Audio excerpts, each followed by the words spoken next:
afternoon, good evening from wherever you are in the world. It's a lovely Friday morning here in Bangkok, Thailand, and we are doing a fireside chat with Mr. Ben Liao, Chairman of Forte Hotel Group. And this is part of a larger Dream to Travel festival. We're very happy to have Ben here with us today. And just before I introduce Ben, I also want to say welcome to everyone who is joining us. We're very happy to have you as we talk and chat a little bit about hospitality and what's new, what can we look forward to, and how the youth can change the scene of hospitality in this industry. So I'm Alethea, I'm Pada's Youth Ambassador, and I'll be your moderator today. So I do want to remind our audience that we have a Q&A session right at the end of this fireside chat. So please, as we are chatting, think of your own questions that you want to ask Ben and use the Q&A function at the bottom of the screen to ask your questions. We will pick your questions and Ben will answer them. So this is a great opportunity to get your questions answered. And now I just want to introduce Ben and my co-host Jessie. Could you guys turn on your cameras and unmute yourselves? Hi guys. Hi guys. Hello. So Ben is the current chairman of Forte Hotel Group, and he's also the board director of Howard Plaza's hotel. He's also on the Pada executive board and serves as the chair of the Pada hospitality committees. Ben organized the Pada WCIT 2017 Smart and Sustainable Tourism Symposium. He coordinated a hotel alliance with Japan Rail East Hotels in 2018. And right now, he's currently collaborating on Velo Dash, a bicycle community mobile app solution. Ben looks forward to evolving the hospitality industry, and particularly in the fields of education and technology. Thank you very much for joining us, Ben. Would you like to start us with a few words? Thank you, Alethea. I'm having a great time here in Taiwan, in Taipei, Taiwan, at one of our properties, the Forte Hotel. And I look forward to answering all your questions. Great. Thank you so much for being with us today, Ben. Jessie, could you introduce yourself and get us started? Hi everyone, my name is Jessie and I'm currently the intern to Alethea. So I was born and raised in Chinese Taipei and I'm co-hosting this event, and it's my pleasure to have time to chat with Mr. Liao and Alethea. Nice to meet you guys. And so I will start off with the very first question. So as I mentioned, I was born and raised in Chinese Taipei. So Howard Plaza Hotel is very well known within my community. And even my best friend, their family has this ritual of having their Mother's Day dinner every year in Howard Plaza. So I just wanted to say that this has become a cultural phenomenon. And did you intend for this to happen, or is this strategically planned?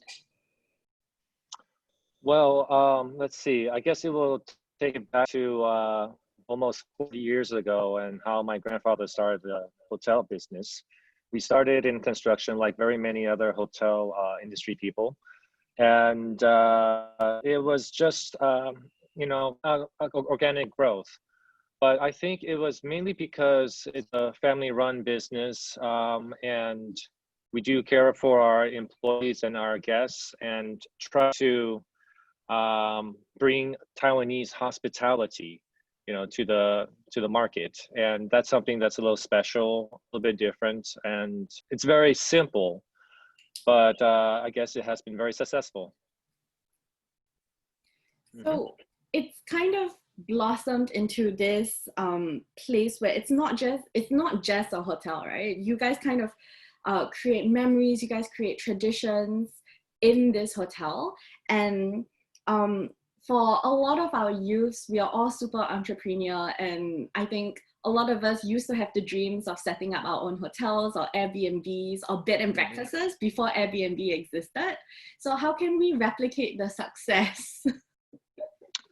Okay, well, hospitality, I think from the very beginning, it's really just about being very genuine in how you treat people. be it your neighbors, your family, your guests, your employees, everyone really does feel this. And when you're in the hotel business, there's the side that's business. Of course, you need to have a good sense, run the operations very well. But that's something that everyone can do. You have to be a little bit different, and you have to show your own self. And I think it's very important to just stay true to yourself about that, what you do best, and just keep on day in, day out doing it and keeping the passion alive. Thanks for that advice. Well, your family business has been around, you mentioned 40 years. How do you guys keep your passion alive, and how do you keep doing it every day, day in and day out? Well, perhaps not very many people know this, but my grandfather used to be a farmer. And so this hard work ethic and having to do things every day to make ends meet was very important to him, and something that he impressed on all the later generations. So although, you know, life today is much easier, you can go to a supermarket to get your beef to cook dinner, but in a way, it's something of the family values which has been carried down all the way through. No, I've never really been in a rice paddy to, harvest, but it's something that in stories and in just like that family connection that really does bring it back. And when we talk to people and serve our guests, we try to keep it very, back to a very simple place of just genuine hospitality and just really being in the moment and seeing people as people. I really love Yes. that you are giving us this food of thoughts that it's like back to the fundamental of being genuine and to actually aim to provide the best service. Because I think studying hospitality, that is something that we should always keep in mind. Yeah. Mm-hmm. And also, I want to ask you, so what is the day-to-day life like for a chairman? Like, do you have a routine or daily highlights that that you appreciate that you have every day? Sure. I can very easily share it today with you guys. I get up around a little bit before 7, and it's very important to be in good health. So I start out with some stretches, a little bit of, simple exercises in the morning before my breakfast. And then I go and have a meeting with my father, because this is a family business. So there's quite a lot of things to go through before the day begins. Afterwards, there are quite a lot of meetings that, throughout the week that occur. Today, it was another board meeting about some renovations. So that's something that we have to deal with. And of course, right now, speaking with Pata, it's actually quite something important, I think, to me, to be part of the community. So it's something that not only just with PATA, but with also other associations in Taiwan and so forth, and spend a little time on that. And then, well, of course, throughout this, I'm getting messages on my phone, and I'll answer some things, some questions that are coming from the central office. In the afternoon, I will go in for a little bit. Today is a little bit different because it's Friday. Well, I'm actually going to take this weekend off with my family. Go down to beautiful sunny Taidong, which I heard is going to probably hit 39 degrees Celsius this weekend. But I haven't really been in that area for a long time. And being in tourism, I think it's important to really know your own market products. So I'm gonna take a look around there, and who knows, maybe there might be new projects in the future as well. Then in the evenings, I will check my messages again, make some phone calls, back to the office, end of the week, preparing for the next week. And that's pretty much what my day is usually. That sounds really busy, but I also think that that is like what a fruitful day look like. Like you have a lot of schedules and like getting things done and make sure that everything is running smoothly. Yeah, thank you for having Yes. a peek in that. Yeah, no problem. I do enjoy it. It's very busy in a way, and in between, it's something that is also very inspirational for me. A lot of different things come up. Sometimes it's firefighting. Sometimes it's ideas for the next project, and that is something I'm very passionate about. Yeah. Yeah. Could you share a little bit more? So you said passionate about ideas for the next project, ideas for things that are coming up. Mm-hmm. What things? Oh, where to start? Let's see. One of the big things that's coming up, mentioned earlier about Dash, about cycling and how that and a GPS app can work together. Um, I see that the future is going to be very much about this virtual, or call it also the social media phenomenon, right? Where part of your life is on this virtual or online or social media space. How does that work with the real side of hospitality? Like I was talking about earlier about really meeting people.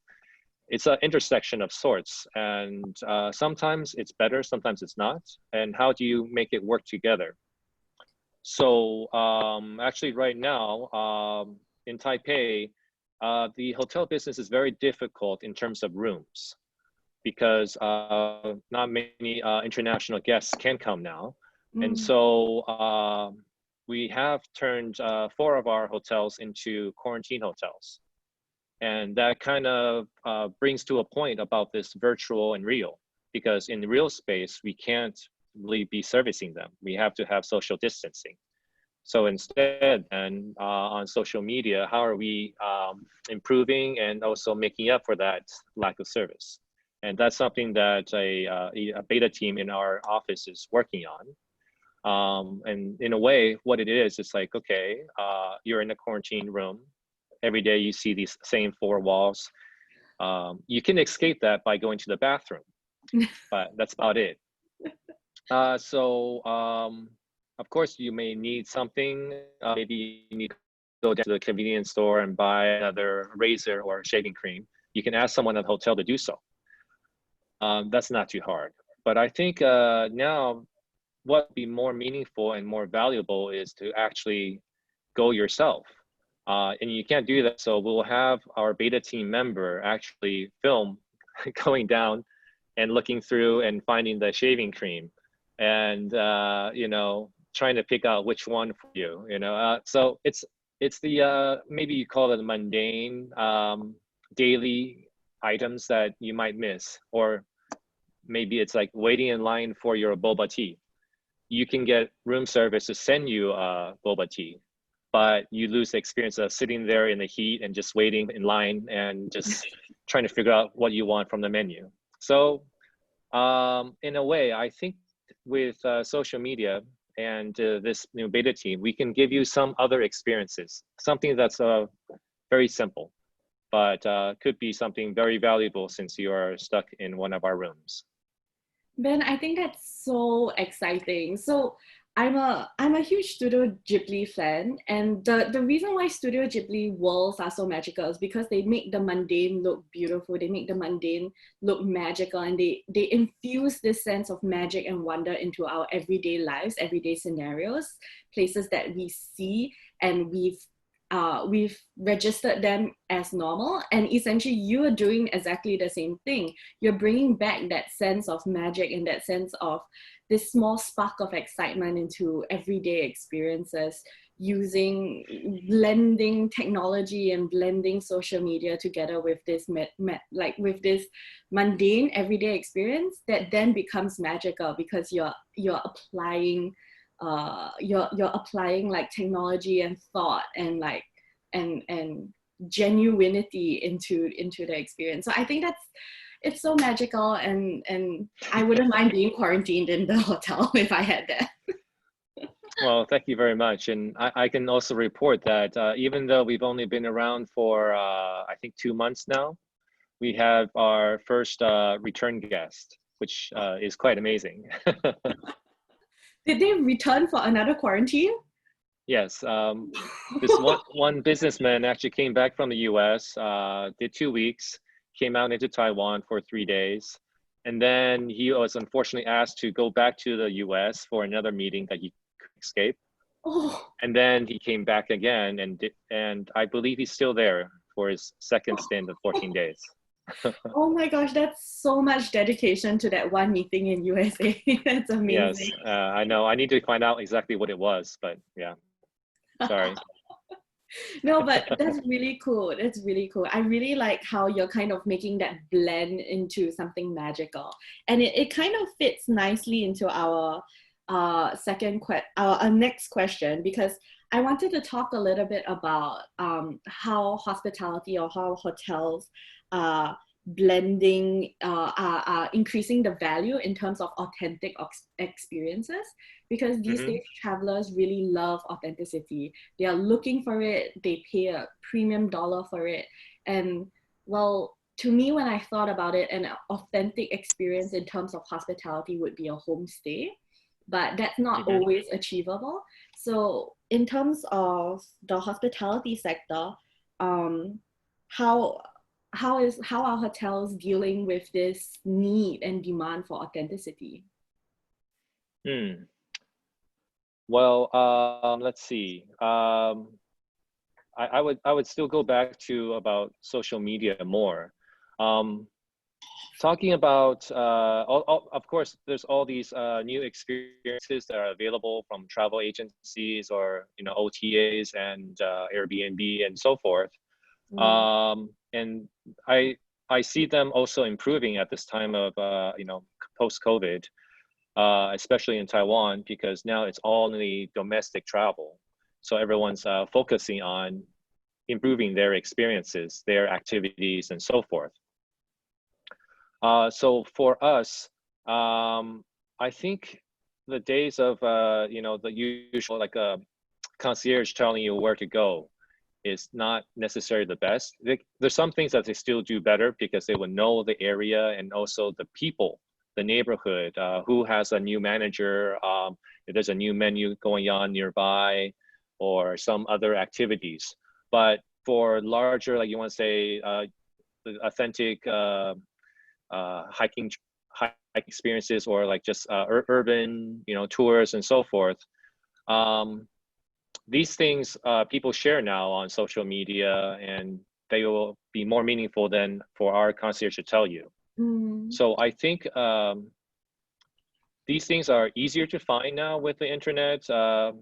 For our hotels, we want to open up and say that we don't necessarily know the best.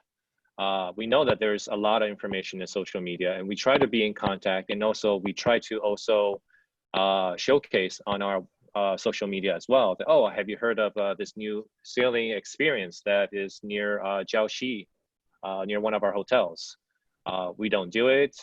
It's not a package you can buy through us, mm. but we hear about these things, and we would like to share with you. And just being a little bit more open about it.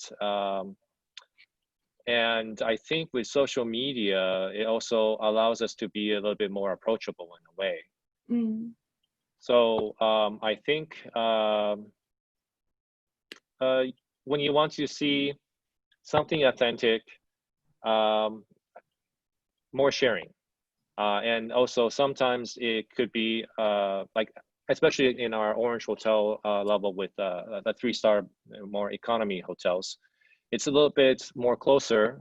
People can talk and share their social media accounts as well, and be in contact through that, and ask for experiences and so forth. And they can just directly do it online instead of like at the concierge front desk.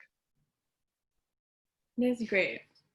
Mhm. I really love that you like your hotel is incorporating technology and social media instead of fighting against it, because I know that we're going through this transition period, and um, some some hoteliers might find it difficult to draw a line between let the tech use you or use the tech. So I think it's Mhm. very inspiring that it's a wonderful incorporation of a new technology. Yeah, and also I Thank have you. a question. Mhm. I think I'm asking for all the audience here, as we are all the youth that are going to start our career, and maybe we are going through this uncertain period that we are not sure about what we're going for and what we're putting ourselves into. So actually, this question is that I want to ask you, is there any misconceptions that you would like to debunk about the industry? Like, this is a moment of truth, expectation, and reality. So yes, please. Okay. I think going through school in tourism, quite a lot is placed on service and protocol operations and so forth. I don't think enough can be said or prepared in terms of how you should be leading the people, bringing people up, being part of this the business. Of course, you have to perform, but there's a lot more to it than that. Um, we can talk about this business concept of I don't know, you may have heard of like the four different colors of vitamins that you should take. There's the red one, which is more about performance. Okay. And then there's the blue one, which is more about administration. And then there's the yellow one, which is about innovation. And then there's the fourth one, the green one, which is more about culture. So quite often I see that in the business, everyone is very much focused on red, performing, getting the occupancy levels up, higher room rates, and so forth. These are all very important, but they're just one part of all four vitamins. You can't just take that. You have to take the other vitamins as well. You have to do a good administration for a long term to do well in the business. And even more long term, you have to think about it's about the people. So culture is very important. It's something that you need to understand. You have to build your EQ and also learn how to treat people, not only the customers, but also your coworkers. And then yellow innovation, you have to know that things are changing and you have to be open to new ideas and constantly try being too conservative and just doing exactly the same way that you did at school. So I think that's something that I would hope that in the future, more tourism students or people that want to go in hotels thinks more about all different vitamins, all different types of parts of the business concept. Thank you very much. I think it's very important to remain a balance, as you mentioned. And I also think that when we are like striving to like start like a career, sometimes we forget about the importance of the rest when we are like aiming for the performance and Mm-hmm. actually just like go for it. So thank you for reminding Mm-hmm. me of that. Thank you. Yeah. No problem. Um, Any other questions? yes. Of course. So I just came up with this question because you were talking about the four different vitamins and how you need a balance. And because we are, at the end of the day, we are talking to youths and we want to know what a future in terms of a career in hospitality is like. But I think bringing it back to you, I was wondering what kind of qualities or what kind of skills do you look for in new hires or like in your teammates? Like what make to you, what do you look for? I think the hardest thing, and it's still very hard to find, is you want to find people that are willing to make mistakes.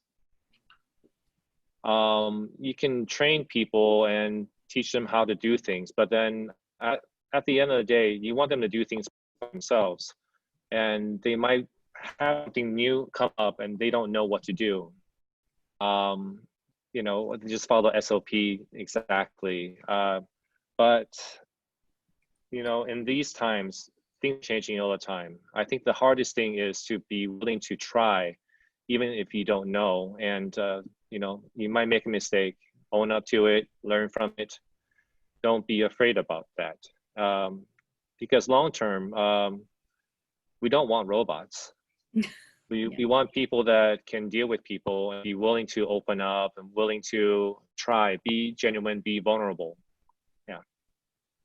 Thank you. That's So a that's it. excellent, yeah, that's an excellent answer. But also, um, I think that fear is very real. The Yeah. fear of screwing up and losing your job and losing everyone thinking that that you've made a mistake and judging you for it. The fear is so real. But also creating that environment where people know that they are supported. That's also super important. Yeah. Yes. Yeah, that's my job, and that's very hard too. Yeah, it's equally hard. Yes. And Um, actually, yes, please. Actually, I have one more question. So it's also about the youth. So I think Mm-hmm. this is this is a question about basically about improvement. So I would like to ask you to give us some tough love. So if there's anything that you want us to improve on, or you kind of see the commonality around that we're probably lacking this quality, or something that we can actually work harder for. Hmm. Well, I think for the younger generation, I've probably heard this too many times that you just have to stick it out sometimes. You know, yes, it's good to know when you make a mistake and you should go into something else. You start a new job and you don't like it and you leave in a month or in 3 months. Um, and you do that again and again and again. After a while, it gets to be, it looks very bad on interviews, of course. Everyone knows that. And, you know, you have to also prove that you can stick to something. And sometimes it's not something you like. Maybe it's completely useless too. But you have to prove that. So I would think that you have to show your grit and be willing to, even if it seems to you like you're wasting your time. Yeah. Very much. I think it's very important to keep that in mind, and to actually, as you said, like to prove it, to actually Yeah. like in practice, and yeah, keep that in mind. Thank you very much. No Thank you problem. for being so candid, Ben. Yeah. Okay, Well, so yeah. we are going to go into the Q&A section right now, where we've dedicated 15 minutes to answering your questions. So we actually already have one question from Ziheng. Ziheng? Okay. Ziheng? I'm sorry if I'm Ah, pronouncing your name wrongly. So mhm. his question is, hello Ben, great to see you virtually and I hope things are going well. As a relatively young professional in the tourism industry, I guess it's safe to say that it's not a highly regarded or popular career path. So how was it like for you in the beginning of your career in the hotel? Could you tell us, basically, could you tell us your origin story? Oh, well, my origin story is a little bit different. So I studied architecture and engineering actually. So I entered it more through construction and design. And so through that point of view, I was very much worried about, you know, competitors copying your hotel design. Mm, That happens quite a bit. mm, Um, so then I found a solution to that, and I realized that it's really just hard work, right? I mean, the more you hard work, the more you put into it, the harder it is for other people to copy. But of course, doing it smartly. So in designing, spend more time with the managers and the people that are actually operating it, instead of just looking at it as a piece that it's a contract you finish in two years and you let it go. You need to figure out the operation is living in this building and using it, and is it being used wisely, efficiently, and is it bringing more meaning or value? Those are things that are very important. People can copy be designed, but the way it works with the people inside is something that they will need to train as well. So in other words, if they're going to copy it, then they should hire me to be the manager as well. That's true. That's true. And I really like what you said. The harder you work, the harder it is for others to copy you. Yeah, there's no easy answer. I mean, I think, well, we talked about passion a little bit earlier. So you have to find your own passion. And sometimes you grow into it. I mean, I wasn't in tourism, I wasn't in hospitality. But, you know, after drawing so many hotel rooms, you learn to love it and enjoy it for what it is. There's a lot of change that happens. You never know who's going to be in the rooms, how the market's going to adjust. So you keep on creating, and that's a fun thing to do. And people react to it differently. Each tourist is going to have a different experience of you know, your hotel, your country, your city, and that keeps it in a way very fresh. And I think to go back to Ji Heng's question, I think when you go into tourism, yes, sometimes people think of it as it's a very easy major. It's very popular because all you do is drink wine and once in a while you fold a bed, you know. There is a lot of work and it's very hard, but it also is a very good place to embark into other fields. It's a great training and service. I know a lot of people poach from hotels into banking industry, you know. You can do your own business, you can open your own hotel, restaurant, and so forth. It's very important for you to know business and not just about the service side. And today, I think that a lot is said about like let's say like 1 in 5 jobs is in tourism. You're actually showcasing your country. You're building business. I think that tourism, after a while, you can consider it just like technology, that they're catalysts, they're the lubrication that makes everything work. If there weren't any good hotels, any good tourism in your city or country, no one's going to go there to do business and invest in your country or build new industries and so forth. So, you know, go tourism. It's true. It's true. I wanted to give you an opportunity because from this question, it makes me remember of a time when I was in Myanmar and the youths were telling me how their parents were really disappointed in them for studying tourism because it wasn't a highly regarded career path. But I wanted to give you the opportunity to kind of convince the youth about the depth of potential that a career in hospitality can have. Like, why should we choose hospitality? How can we change the world to become a better place through a career in hospitality? Okay, well, hospitality, well, if you start with lodging, it's one of the most important things in life, right? You know, food, air, security, shelter. It's a very essential building block. I think to go into hospitality, of course, you can start off, even my mother told me to, you know, stop being a waiter while I was going through college and say, I'm paying you so much tuition and all you do is just help other people, you know, with serving food. But it's only if you just look at it as a job, but there's a lot more that's happening there. You know, as a waiter, you're helping people through their lives. You see them from start to beginning, you know, from the first time someone went on a date with someone to when they broke up or when they get married and have kids and bring their kids there. I mean, it's a big circle. And in hospitality, you see the whole thing. You can, that's life, but then you can also see in terms of business as well. You see a lot of things happening. Now about, I don't mean to like, you know, reveal other people's private matters, right? But you're not supposed to share what, what you see as a waiter, right?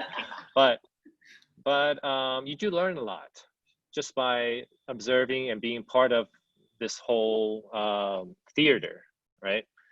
And you can use and apply that to very many things. At the end of the day, we're all trying to live our own life, trying to do our work, and everyone is the same. We're all people. We all do we all have our problems and our triumphs and so forth. And in hospitality and lodging, we're serving people from outside, but we also get to be part of this whole theater.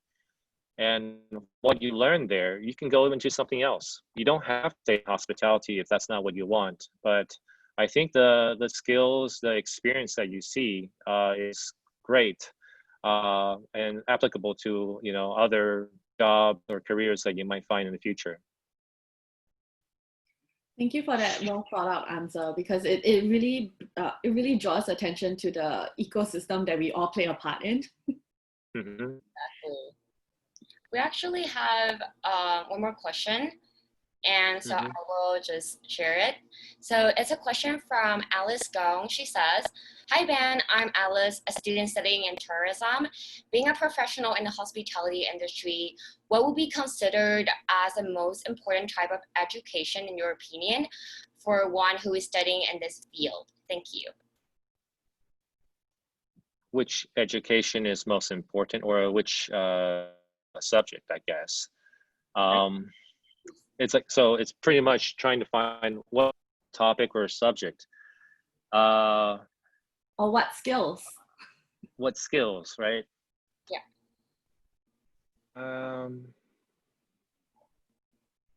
I think the simplest answer would be there isn't any one skill, but you want to find something that you're really passionate about, that you really care about, then you would really use it. Don't just go with the trends. Maybe right now they're saying, oh, well, social media, go into social media. But if you don't like it, I mean, it's a lot of work and it's very painful. But if you like, say, for example, accounting, it's very boring and no one else likes it, but you do. Well, do it to your heart's content and just really go after it and make yourself different, because you're not going to really excel in something you don't care about. Don't just choose something because of something that I said. I don't know you, Alice, and I wouldn't say that I know the path that you should take. I'm sorry. I mean, I wish that it was that easy, but to go long, you need to just find your own path. Yes, while you're waiting for that, you can go with the trends, you can go to school and so forth, and just take a whole slew of different classes. But be on the lookout, be open to finding something that you really enjoy and keep on going, even if it's not something that seems very important today. That's the way I would answer it. Thank you very much. Yeah, thank you so much for your advice. I think in summary, in summary, what you've told us is basically be passionate, be yourself, find that one thing that gives you a spark of joy and just keep working at it, just show your grit and persevere through the difficult challenges. And at the end of the day, just everyone is human, so treat everyone with respect, treat everyone well, and just remember that human connection is so important. I think that was just really good advice. So thank you, Ben. No do you problem. have any last words to share with us before we end the session? Any last words? Well, I think in this time, everyone's having a very difficult time finding jobs, and also thinking about tourism, especially since we're the worst hit. A lot of people, including me, would probably wish they could go back to school.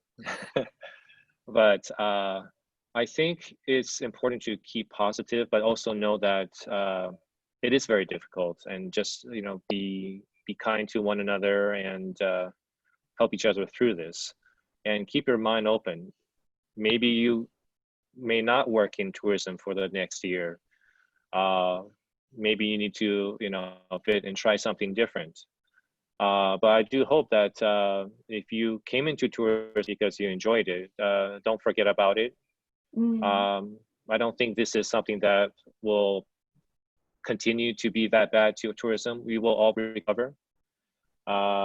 Already in some ways, some countries, maybe Taiwan included, it seems to be almost back to normal, which is also a little bit frightful because we don't know exactly what might happen.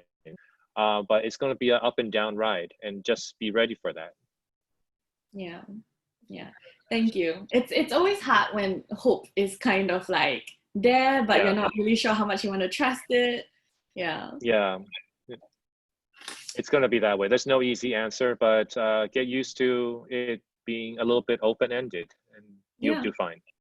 Yeah. Thank you so much for the words of wisdom, Ben. I think we have come to the end of our session. Thank you so much for your time, for being so candid and giving us such great advice. This fireside chat was part of a bigger online festival that Pada is doing called Dream to Travel. And we have coming up next, this is my email address if you want to email me about any questions.